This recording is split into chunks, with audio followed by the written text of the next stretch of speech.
And then we get to tree number 2, and there's a car, this white car here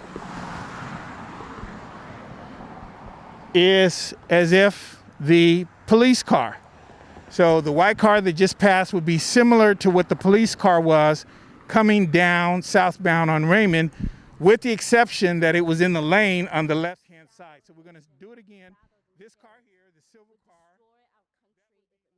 car that was coming down. When that happened, there was a flashing by the officer who had no gloves on, walking up, and he acknowledged them, and he continued to walk up past the second tree.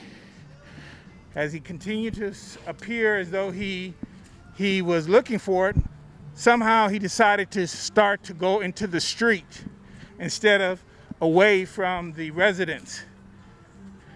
As he started to get away from the residence, he seemed to zero in more on where the gun was placed.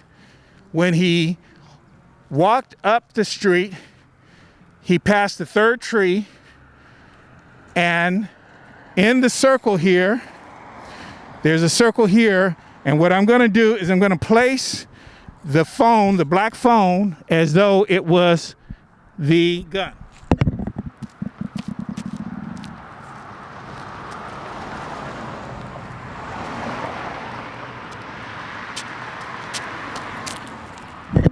So as you walked up, he shines his light on the gun.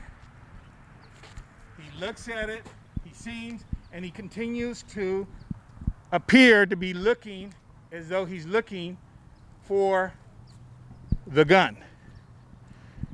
He shines his light up toward our Kibalon and around, and then he returns back southbound. Now, this was the exact same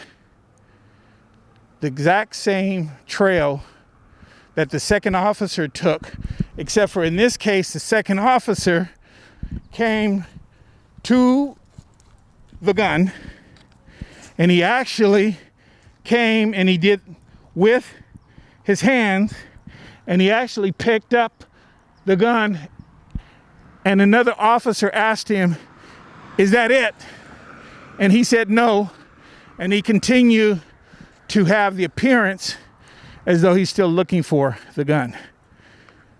This was done shortly after the shooting, and the officer that recovered the gun was the officer who shot Anthony McClain.